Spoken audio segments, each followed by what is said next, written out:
I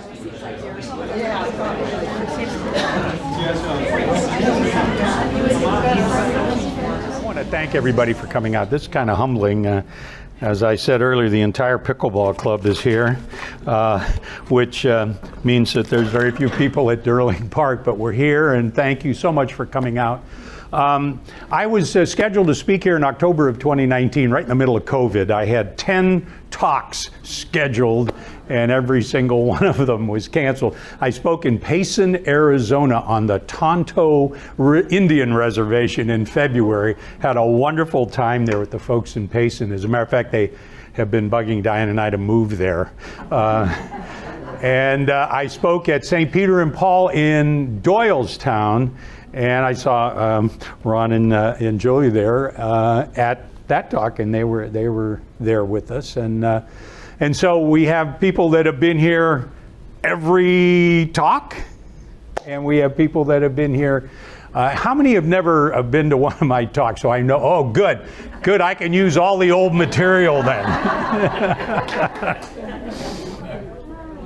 And I told you, my friend Dennis from Altoona, Pennsylvania is watching virtually. We've got some people tuned in virtually as well. COVID canceled everything, didn't it? It changed our lives over the course of the last 16 or 17 months. And that's kind of what I want to address at the beginning of the talk, and then share some stories with you as well. I need to do one little small commercial first for my books. I have 3 books available that are in my Storyteller series. I'm a storyteller. My grandma was a storyteller. My mom was a storyteller. And that's what I do. I was a lousy writer in college. My first college paper came back with a great big F on the front of it, on the front with everything in red ink. And the professor said, "You'll never write above a 5th grade level."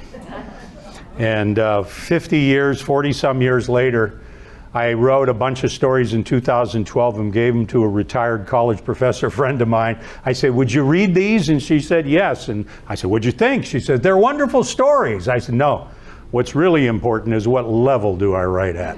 And she said, "About the 6th grade." So in 45 years, I was up a grade. My first book is entitled A Storyteller's Guide to a Grace-Filled Life. Wouldn't we all want to have a grace-filled life, right? And have all the grace that comes to us in that life. It happens with family and friends and finances, and it happens with fitness, and all of those things come together to give us a grace-filled life. The second book, the one I'm most proud of, is A Storyteller's Guide to Joyful Service, Turning Your Misery into Ministry. And we're going to talk a lot about that a little bit later on in the top. Joyful service. And when I use the word joy, we have to separate that from happy. Because see, there's a big difference between happiness and joy. You can be happy. I'm happy when the Indians win. I'm sad when they lose. I'm happy when the Browns win. I'm sad when they lose. That's happiness. Joy is something that comes from above.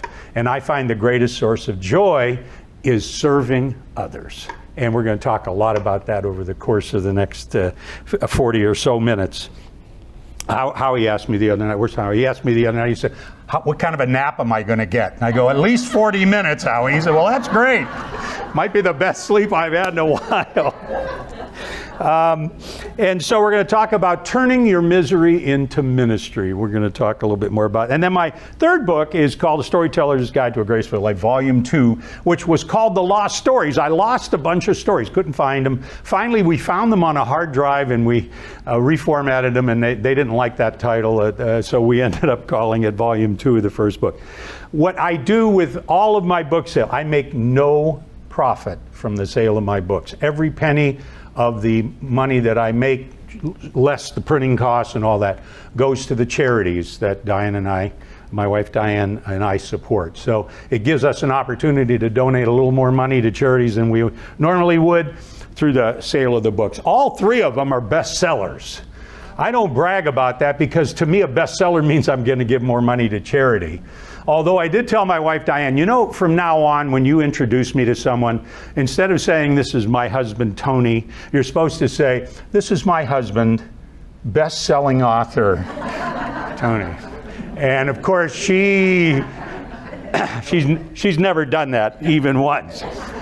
So I'll finish up this sales pitch in a second. The first two books are $12.99 on Amazon. The third one is $10. I sell them for $10 each, and the third one for $8. And if you buy the first two, you get the last one for free for $20. So $20, you get everything.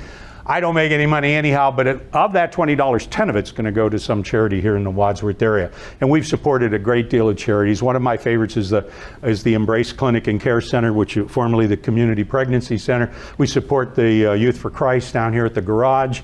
Young people really trying to feed disadvantaged kids and so forth, and a number of other charities, including the Ministry to the Incarcerated. Kathy Anderson and I are team members in our jail ministry, and we've been at it a long time. This is the middle of my 16th year that I've been at the Medina County Jail doing jail ministry. So that's the pitch at the end. I'll sign every book if anybody wants them. There's no obligation to buy anything. Time flies, doesn't it? We always hear that blown back to me, how time flies. A person gets a job out of school. It wasn't the job they wanted, but they get hired, and in the blink of an eye, they've been there 10 years. And in the blink of an eye again, it's 20. And in the blink of an eye, you're getting a gold watch, and you're retiring. A woman has a young baby. In the blink of an eye, is off to school. In the blink of an eye, driving a car. In the blink of an eye, off to college. And in the blink of an eye, married and starting his own family. Life happens in the blink of an eye. Our hearts are our own until in the blink of an eye we meet someone and fall in love, and our hearts are never ours again. In the blink of an eye, a baby is born, and our hearts and lives are changed forever. In the blink of an eye, a cancer diagnosis gives you an uncertain future. I've been there, done that. In the blink of an eye, a pandemic happens, and 17 months go by, and we're still talking about getting shots and wearing masks and so forth. Life happens in the blink of an eye, and the only way we overcome these things is we have to understand that life happens in the moment. Life happens in the moment. Joy and happiness are right now, not in the past, not in the future. There's an old saying that we should exhale the past and inhale the future. And that little pause in the middle is the moment that we live in. And so I was one of those people that if I were doing something, I was always thinking about what I was going to be doing tomorrow. I'd have that project I had to get to or something. I was always a day or two ahead of myself. And I've learned, cancer diagnosis helps, to live in the moment, to get the joy out of right now, out of today. Albert Einstein said, life is a preparation for the future, and the best preparation for the future is to live as if there were none. Next, we've got to let go of the past. Have you ever met that one person? They're still talking about it. I have one woman, every time I see her, she's talking about her divorce. And she'll go on and on. She'll go on for, I said, how long you been divorced? 32 years. Could you give that up, please? Let's talk about something else. We've got to let go of the past. The past and reliving it causes depression. Anxiety and worrying about the future causes anxiety. And what happens? Most of the stuff in the future we worry about, never happens, does it? Oh, we're so worried that something is going to, never happens. We need to practice gratitude. Gratitude is one of my favorite. I think gratitude runs it all, runs the gambit. My wife has a little plaque over the sink. It says, happiness is wanting what you have. Happiness is wanting what you have. And one of the quotes from my book that gets a lot of replay, a lot of people share it, is if you're not happy for what you have, what makes you think you're going to be grateful for what you want? if you're not grateful with what you already have. And then we need to never pass up an opportunity to say thank you or I love you. Those are two things that are hard for people to say, and there are things we need to say every single day. I love you. I'm sorry. Those things move mountains. Life happens in the blink of an eye, so we need to enjoy today and let tomorrow take care of itself then.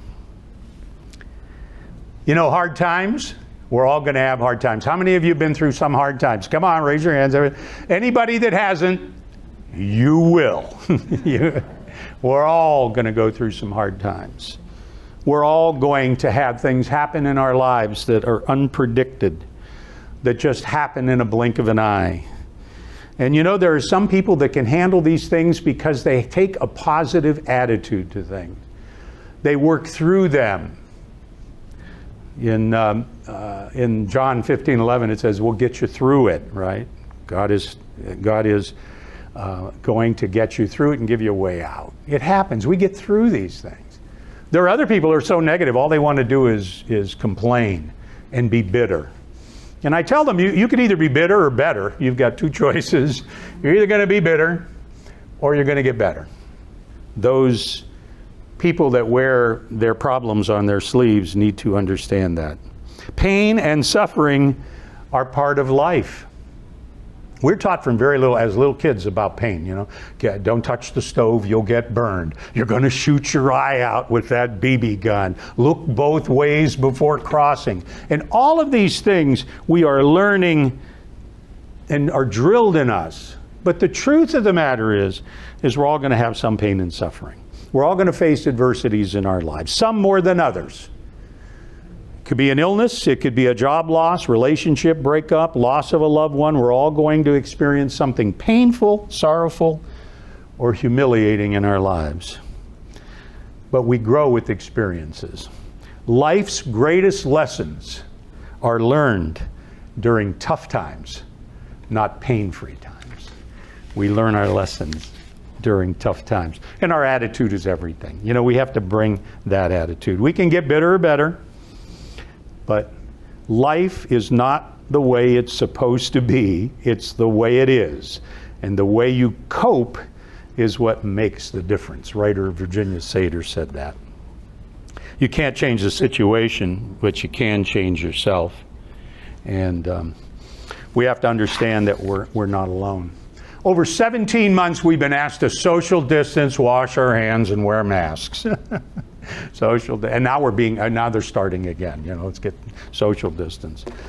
I'm more concerned about the masks we wear that you don't see. The masks we wear to be part of a group. The mask we wear to fit in. The mask we wear to portray ourselves in something less than authentic. We're all guilty of wearing these kinds of masks. Those are the masks that are the most hurtful. The ones that we wear to impress the neighbors, or the ones that we wear to be a member of a certain group. We're asked to wear those. But occasionally, God gives us a glimpse of who we really are if we took off the mask. He gives us a glimpse of who we really are. My cancer diagnosis 17 years ago was a turning point for me. I realized that many of the things that I valued then were fleeting. I was following priorities set by someone else that didn't match my values. On that very day, God gave me a glimpse of the person I could be. Not better, not holier, not smarter, not more loving than anyone else, just better than I was the day before. And I think you could have that as well. You know, there's an old blues song that I love. I speak at the jail a lot, and I bring up like songs, and these people look at me. I mention Bob Dylan or something, and who? They're mostly 40 years younger than me. But there's an old blues song called Three of Me: the me I was, the me I am, and the me I'm meant to be. Now for me, the me I was pretty good. I was raised in a very good family, mom and dad, sister, enjoyed life, enjoyed things. And so that was good. But for some others, hi Grace, this is my friend Grace Roberts. She was the morning show host on The Wave, 107.3 in Cleveland for years, and my good buddy, and that's her uncle with her today. Thank you. So what we try to do then is to be this authentic person that we're about, that glimpse that we get of the me we're meant to be. And we try to move in an authentic direction. So the three of me, the me I was, the me I am. And the me I was and the me I am are different than the me I'm meant to be. You know, I wore those masks like many people do, attempting to be someone that I wasn't. And so life happens in the present, and we enjoy distractions. You know, when I talk to guys in the jail, the me they were usually comes from a broken family, a fatherless family, where there are not two parents in the household, where their siblings are learning their street manners from the 14-year-old learns from the 16-year-old on the street, and we get those problems. And so that's different than the kind of raising that I had. And so we need to learn that not everyone has had the same life as we've had. You would not believe some of the problems, some of the things that we couldn't even imagine that people have gone through. I'm working with a young man at the Grafton Correctional Institute, the Grafton Prison. He's a writer. He's 35 years old. We've got 20 chapters of a book ready. He's going to finish it this week. My dear friend in Canton, Molly Romano, who edits for me, she wants me to send her more chapters because she cries at every chapter. He's had a life that is not anywhere near the life I've had. And yet he's come out of it stronger. I've already got him lined up to speak at about 10 or 12 churches. We're going to get his book published and so forth. And next Thursday, I'm speaking at the Grafton Prison. I'm teaching a writing class. Now, you got to think about that. I'm the worst writer in the world. I'm teaching a writing class at the prison. But I'll get a chance to meet Michael, and I'll get a chance to meet some of the other inmates and spend some time with them. I plan on spending the whole day there and just getting to know some of the people there. You know, we think of beautiful people. We have this Hollywood image of what beautiful people are, don't we? I mean, you know, everybody is enamored with movie stars and pro athletes and so forth. And beautiful people don't just happen. The most beautiful people I have ever met have known some struggles. Elizabeth Kubler-Ross, who's, I don't know if you've ever read On Death and Dying, which is a wonderful book everyone should read. She said, the most beautiful people we've known are those that have known defeat, known suffering, known struggles, known loss, and have found their way out of the depths. These persons have an appreciation and sensitivity and an understanding of life that fills them with compassion, gentleness, and a deep loving concern. Beautiful people don't just happen. Different kinds of beauty comes from loss and failure and sadness. These people understand life, and behind their smiles there are losses and hardships that we might not ever be able to understand, things that they've gone through. But yet they're the first to smile, the first to offer help. They're the people you'll remember for a lifetime. You never forget them. That one teacher that was the exception, that really worked with you and helped you. The one coach that pushed you harder than anyone else because he thought you were special and that you were going to go places. The one college roommate who's with you and flies across the country to be with you when a parent dies so that they can be with you. These are beautiful people. These are the people that we meet, and we should be inspired by them, and we should understand that they are the people that we should be trying to emulate and not Hollywood celebrities. Well, I want to share some stories with you now. This is my part of it, and some of you who may have heard me before may have heard versions of these stories as well. But my second book is called A Storyteller's Guide to Joyful Service, Turning Your Misery into Ministry. And our joy comes, as I said, from serving others. You know, the people that are raising money for autism have an autistic child. And the guy giving a homeless man a pair of boots on the bridge was homeless once himself. The woman visiting a cancer patient at the hospital is a cancer survivor. The family that brings food at Thanksgiving to a needy family had that happen once to them, and they're paying it forward.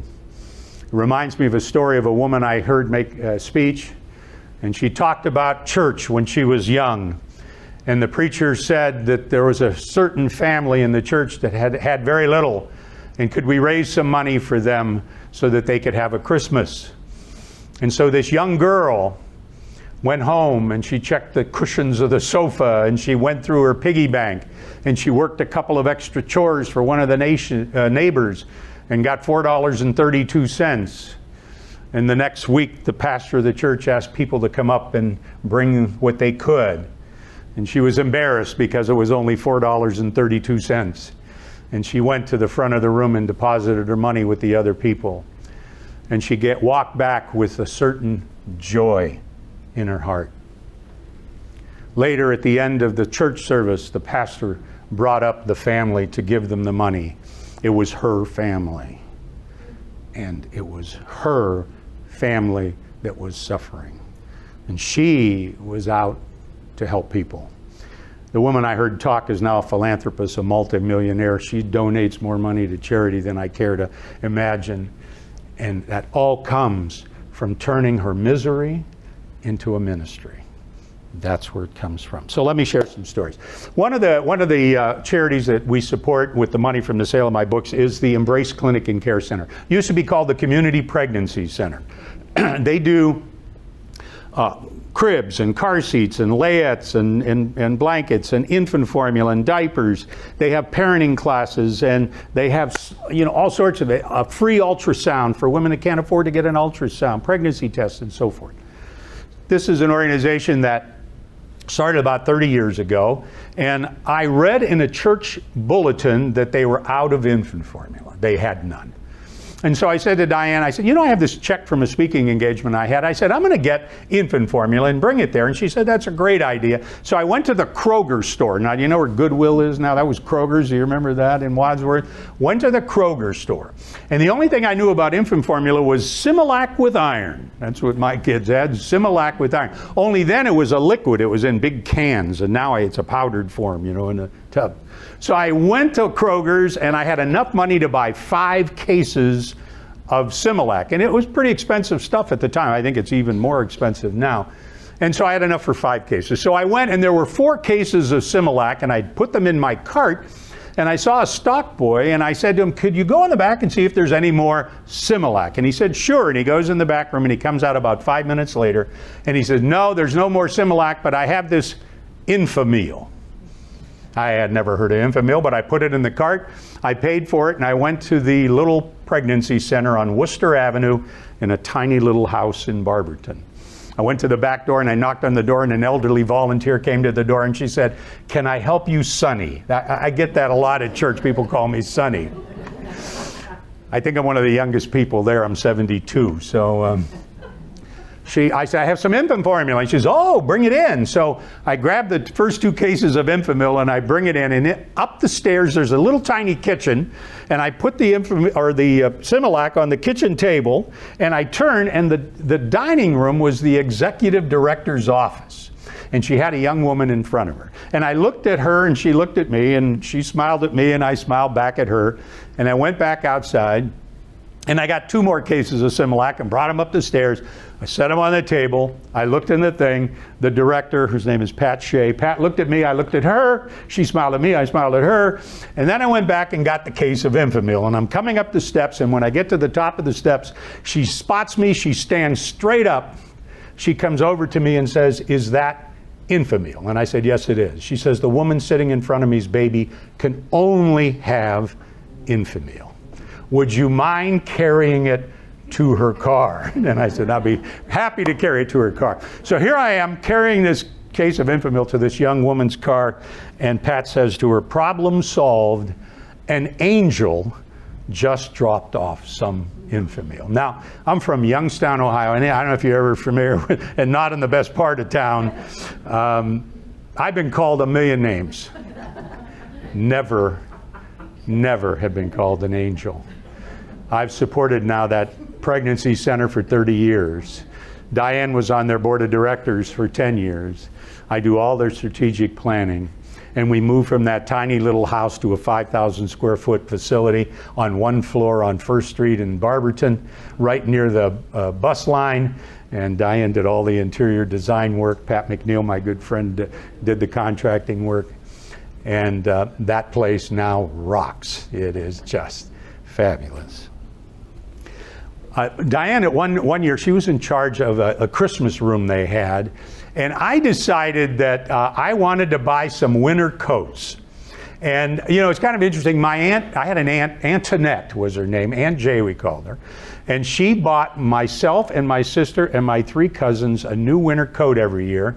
She worked at the Thornton Dry Cleaning and Laundry for 90 cents an hour. And on that money, she bought 5 winter coats every year. And I said, I'm going to pay it forward, and I'm going to buy some winter coats. So Diane spotted an ad for the J.C. Penney outlet at Rolling Acres Mall. Do y'all remember Rolling Acres Mall? And so we went there, and they had some really neat coats. And so I'm just grabbing coats and loading up a couple of shopping carts full of coats, and I'm trying to maneuver these 2 shopping carts through Rolling Acres. The checkout lines are 8 or 10 people deep, and all of a sudden I see a new checkout opening, and a little girl waves to me, and I maneuver these 2 carts into her line, and I'm the first person in line. And when I got there, I noticed 2 things. 1, she had been crying, and 2, she was very pregnant. And she said, "What are these coats for?" And I said, "I'm bringing them to the pregnancy center." She said, "That's wonderful." And then she started crying and told me her story, that she got pregnant. Her boyfriend left town. Her parents kicked her out of the house. And if it wasn't for the charity of an elderly woman that gave her a room to sleep in, she had no crib or playpen or formula or diapers. She hasn't been able to apply for WIC yet, Women's, Infants, and Children. And Diane saw that and gave her the number of the pregnancy center. And she got everything she needed for her baby and a brand new coat from the supply. Now, what I call that is a God appointment. I had an appointment set by God to shop, but more importantly, she opened the checkout just for me so that I could be there. You see, we can have a life of predictable miracles. People say, "You're always talking about miracles." I have miracles happen to me all the time, almost every single day. And it all starts with a little prayer that I pray every morning, and I'm going to share it with you, okay? The prayer is simple. Lord, make me an instrument. Put somebody in my path today that you can help through me. I'll be your eyes, your ears, your hands, your feet. You just put somebody in my path, Lord, and I'll take care of it. Now, I tell people don't pray that prayer unless you mean it, because it works 100% of the time. There's somebody every single day that you can talk to. I was driving up at Spunkmeyer's, had a little country show going on back there Saturday night, and I was getting gas, and I spotted one of the girls I work with, so I pulled in and I went, and she saw me, ran up to me and hugged me and began to cry and tell me that her mother she just put her mother in a nursing home that morning. A week earlier, my son came home for a funeral of a girl that graduated about the same time he did from Revere. He graduated from Wadsworth. The 2 of them both moved to Orlando, Florida to take new jobs at CBS. And he didn't know her, she didn't know him. They became fast friends, husbands and wives sharing together. She got COVID and died 3 days after she got it, came home. My son and his wife flew here to go to the funeral to be with her. That's what we call minor miracles, just little miracles that happen all the time. One of my heroes is Saint Mother Teresa. We used to call her Mother Teresa of Calcutta. Saint Mother Teresa of Calcutta right now. One of my heroes. There are two things that she said. Nobody ever uses these quotes except me, but I'm going to share them with you. Mother Teresa said that she sees the face of Jesus in everyone she meets. Isn't that something? She looks at every single person she meets, somebody on the street infected with diseases and so forth. When she looks them in the eye, she sees the face of Jesus. And she also says that you should minister to the Jesus in front of you. There's a doctor from Youngstown that went over and spent 3 weeks over there doctoring at her orphanage in Calcutta. And he said to her, I want to come back every year for a month. And she said, you got any sick people in Youngstown? And he said, yeah. And she says, then minister to the Jesus in front of you. I've been a member of the Country Radio Association, Country Music Association, and the Country Radio Seminar for almost 30 years now. And we go to Nashville every year to have our big convention. And this one particular year, I'm at the convention, and I wanted to check my email. And it was $13.99 a day at the Renaissance Hotel, those dirty, to do email. And I knew the Panera down the street had free internet access. So I, darn it, I'm going down the street. So before 7 a.m. in the morning, got my laptop, get dressed, and I'm walking down the street toward the Panera. Now there's nobody on the street at 7 a.m. except me, and across from me a woman that looked like she might be homeless. I had my eyes fixed on the Panera as I walked, and I heard, "Sir, sir," and I ignored her. And I walked a little further, always fixed on the Panera, and I heard, "Sir, sir," and I ignored her again. Finally, a third time, she said, "Sir, sir," and she was standing right next to me. And I said, "Yes?" And she said, "What time is it?" And I said, 7 a.m. And she started her story. "You know, I'm from Bristol, where the racetrack is. Yeah. And I came to Nashville to find some work, and there's no jobs here. And I'm homeless, and I haven't eaten in 3 days." And as we walked toward the Panera, I asked her all the right questions, you know, where the nearest shelter is and so forth. But I never engaged her. I never looked at her. I looked straight at the Panera. And when we got to the Panera, I reached in my pocket and pulled out a $20 bill, and I gave it to her. She thanked me, and I went into Panera. And as I looked through the glass at the Panera at this woman, the words of Saint Mother Teresa filled my head. Minister to the Jesus in front of you. And I hadn't. I didn't see the face of Jesus in her because I never gave her the opportunity to look in my eyes or me in hers. That was the last day I've ever ignored a homeless person. I can't do it anymore. Bishop Sheen, when he was at the cathedral in New York, people would come up and beg for money, and he'd always give them money, and his staff would say to him, "They're probably just, you know, pulling one over your eyes and all that." And he said, "I can't take that chance. They might need it." You see the difference? People won't give to a homeless person because they might take it and go buy alcohol. But he would say, "I can't take that chance because they may take it and buy food." And so the homeless woman in Nashville taught me that lesson. I used to go to Mass at St. Bernard's in downtown Akron at 12:10 every day. I would drive down. All the lights would change green. It would be like miraculous. I'd pull in the lot, and I'd grab my hymnal, and I'd get into my seat. Now, St. Bernard's, if you've never been there, seats about 1,000 people, but I had my seat. Now, raise your hand. How many of you have your seat? So I go, and there's this woman sitting in my, not next to my seat, not a row in front of her, in my exact seat. So I get in the row kind of next to her, maybe skip a person, And when the service began, I noticed she didn't have a hymnal, so I leaned over and we shared my hymnal as Mass began.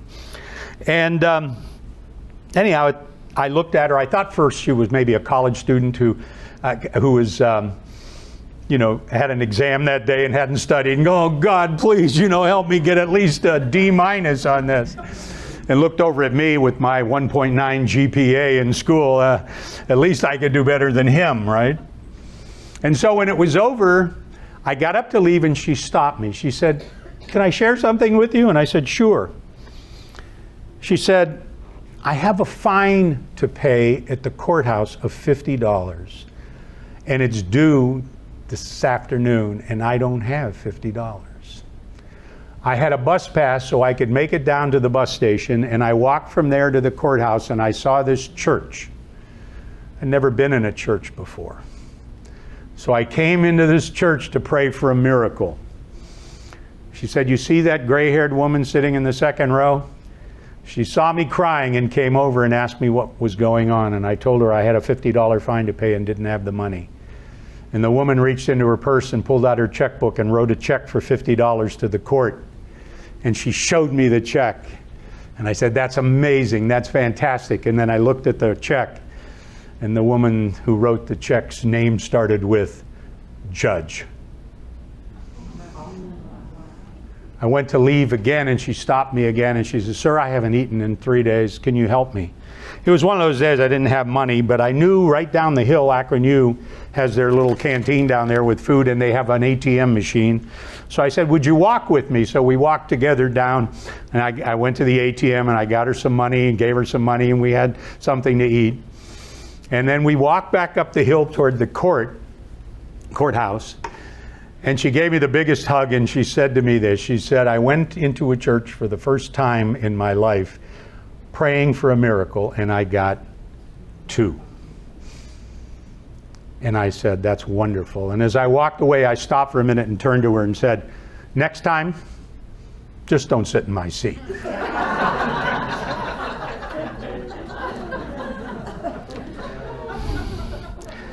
As I said, Kathy back there and I are buddies at the jail. We've done a lot of time together. I could probably murder somebody and get off with time served. 17 years I've been at the jail at Medina County Jail. And just share a couple of quick stories with you about the jail. One was years ago, after we do 3 services, one for women, one for the general population, and one what they call SEG, which are the more hardened inmates. And Kathy usually does the guys, and I do the women. For summer, we mix it up, but we end up doing it. But this was about 15 years ago. And so when we're done, we got to do at that time some one-on-ones. And I had this young guy in front of me who was about 30 years old, good-looking kid, college grad. And I can't remember what we talked about, but I do remember when it was time to leave and they were calling them back to the area to leave to go back to the pods, he hugged me and he said, "This must be what it feels like to have a father. This must be what it feels like to have a father." I had spent 15 minutes with him, and I'm the closest thing that he has had in his life to a father figure. And then he told me he was sentenced to 25 years. And if I would pray for him, and I do to this day, pray for him. I left the jail that night, and I cried all the way home to Wadsworth. Now, I'm Italian, we cry. So don't think that anything ill of that. I cried all the way home. And when I walked in the house, Diane was sitting on the couch reading the paper. Now, it tells you that was 15 years ago, because it's this thing you open up, it's made out of... She was reading the paper. And she said to me, "Did you read this story about the guy who raped a 6-year-old girl? They just sentenced him to 25 years. And Diane went off to bed, and I was unwinding, and I read the story, and it was him. It was him. And I said, "That's it. I'm done with jail ministry. I can't do this anymore. I just can't be involved with this anymore. And I was ready to give it up. A few weeks later, we went down to our favorite place, Naples, Florida. We were at D'Amico's on 41, having the chopped salad and the endless glass of wine. And my phone rings, and it's Dr. Ray Guarendi. Does anybody know Dr. Ray? He's a good buddy of mine. He does a show on Christian radio, Catholic radio. He's got 10 kids. A lot of them are have disabilities, mixed races, and so forth.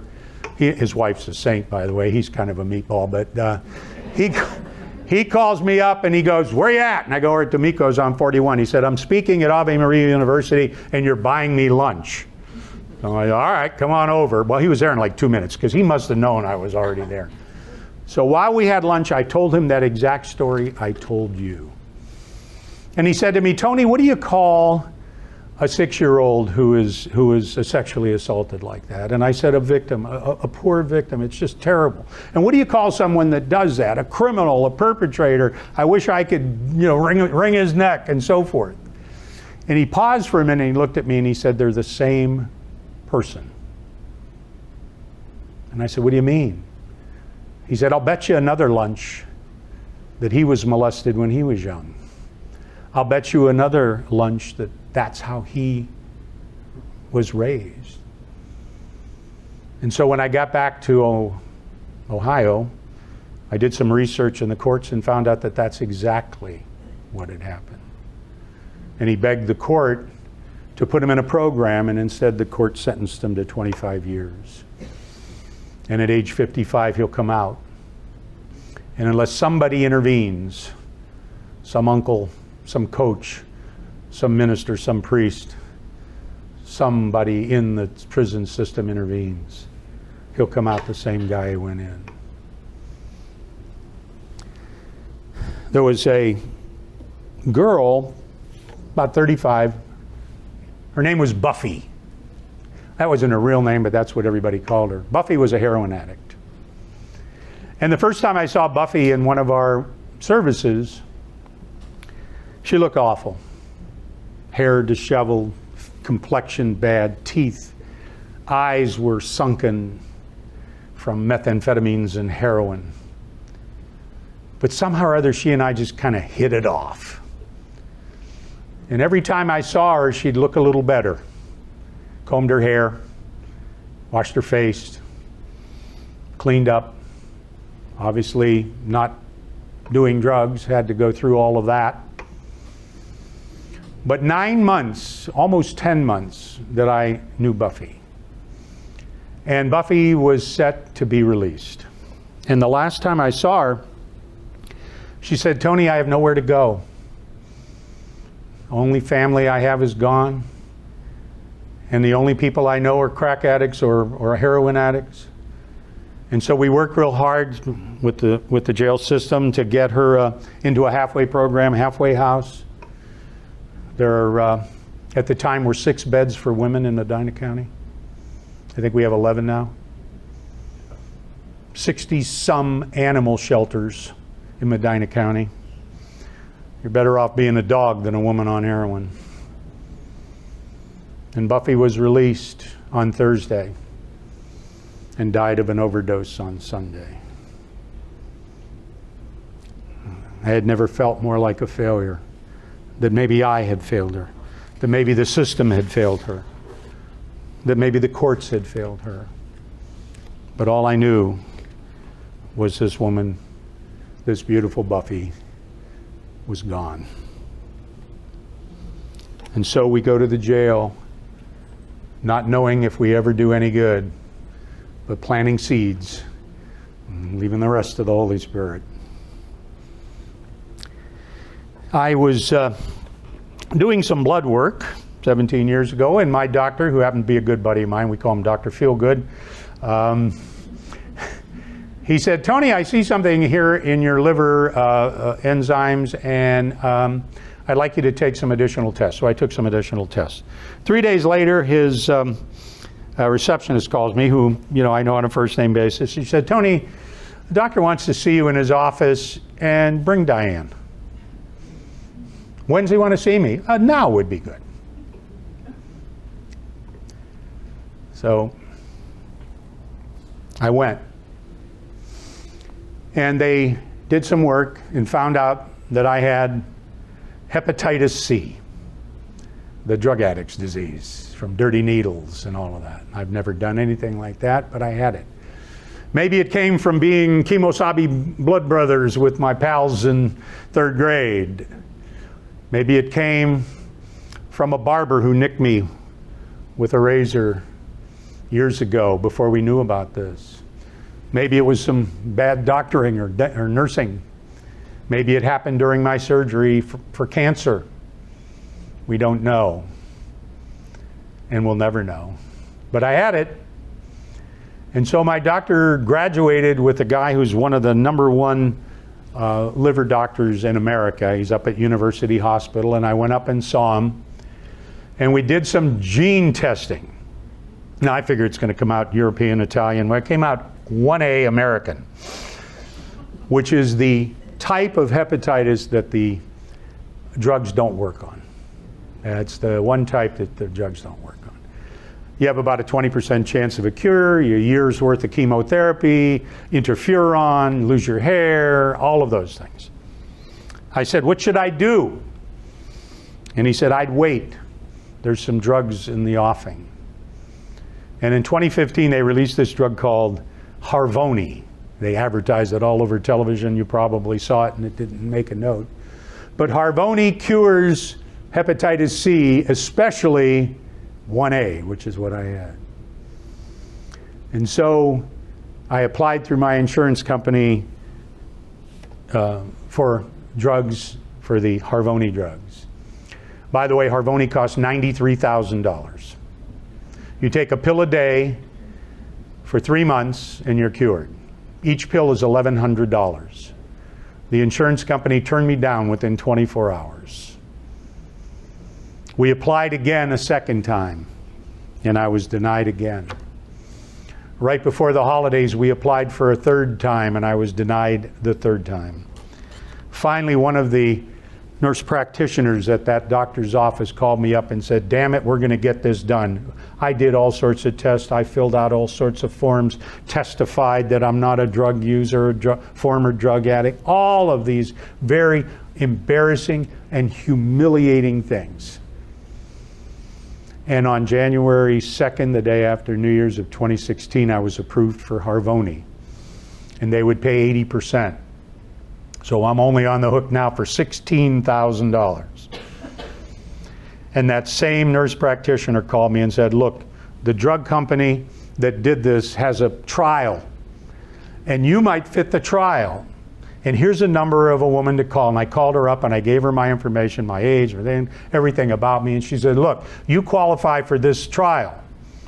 She said, we'd get you in this trial. We're going to use all your information, but we would never use your name. And I said, okay.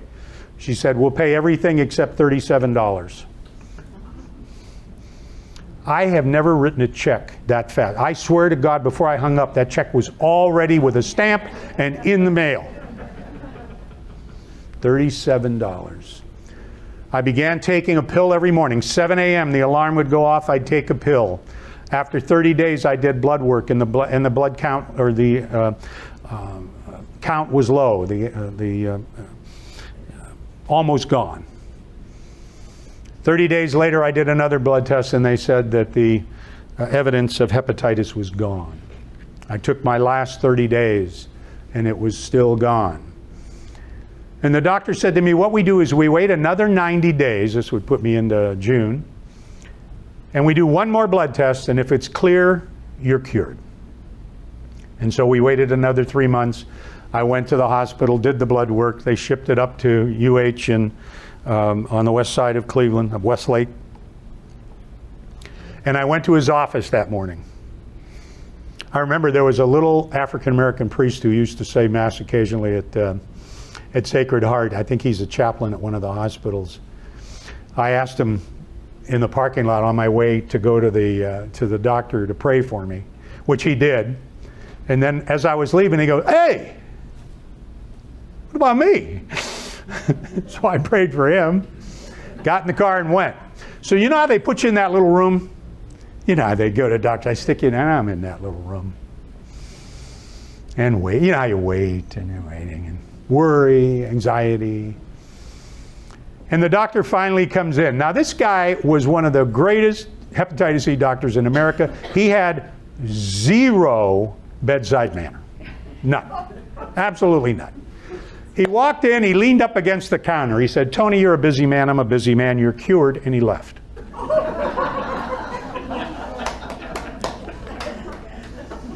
I'm sitting there in tears. He left. I'm going to go buy donuts for the girls in the office. I cried all the way to my office on West Market Street in Akron. I'm Italian, we're allowed to cry. And as you get off on Frank, and I come up to Market Street, my office is to the right down near Acme and the old West Point Market. And I'm looking straight ahead at the red light, and sitting at the CBS pharmacy is an elderly black gentleman sitting on the concrete, leaned against the building. And I could tell at first glance that he was homeless. And I got this nudge from the Holy Spirit. If some of you have heard my other talks, I talk about the nudges and bumps we get. Grace, we did that on your show. And I got this big nudge to go talk to this man. And so I walked over to him and I looked at him and I said, "Are you okay?" And he said, "No." I said, "What's the matter?" He says, "I have a heart condition and I have a prescription that's keeping me alive and I need a refill and I have no money. I have no friends or family. I have no insurance.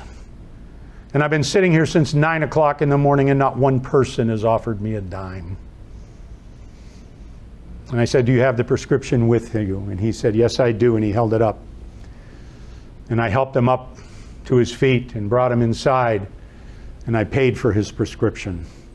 It was $37. The exact amount that I had paid for a $93,000 hepatitis cure. You know, the world is filled with good intentions. One of the things I hate about social media. Somebody says, "My mom's dying." Thinking of her, I'm done. I go in there and just go into comments. In my prayers, I'm done. It's because we become so self-centered in social media that we don't go that extra step. That we don't do something more meaningful. We don't put service ahead of self. We just flash off something on Facebook and think we're done. A former worker loses a parent. And this guy drives 2 hours to the funeral. Nobody does that, but he did. A woman has major surgery, and everybody says, "Well, you know, she probably wouldn't want any visitors, you know, she's recovering." No one would go, but she did. An elderly neighbor goes to hospice and no one visits, but they did. A homeless man with a sign needing help, and no one offers him help, but she did. I can remember my dad's funeral. A man who flew from Chicago that he went to school with 40 years earlier to attend his calling hours. Nobody does that, but he did. When I was in the hospital after my cancer surgery, I remember everyone who visited me. I can tell you to this day what they said, what they offered. I can tell you they brought me Preparation H and all of that stuff. You know, I often think that on Judgment Day when we're sitting there and we're separating people into two groups, and the Lord says, "Welcome to heaven," because when nobody did it, you did. You can be that one person. You can be the one person who helps you, helps others. You can be that coach, that neighbor, that uncle, that father, that one friend that stands by someone in a tough time, that one employer that mentors people beneath them. Mentors and mothers are the two most important people in our lives. That one teacher you remember because of her kindness. These people are etched in my mind from my earlier life. I can't remember what I had for breakfast, but I can remember some of these people from 40 years ago. And we hear words of encouragement from them. There's an old saying that it takes one tree to make 1,000 matches, but it only takes one match to burn 1,000 trees. Negative comments and negative thoughts don't work, don't help. Sometimes people say we're Pollyanna when we're very positive. But people will remember, because there's power in your words. Negative words can kill a dream, and positive words can start a journey for someone of a dream come true. And you could be that person. You could be the one. Thank you so much for coming out. God bless you. Thank you. Thank you.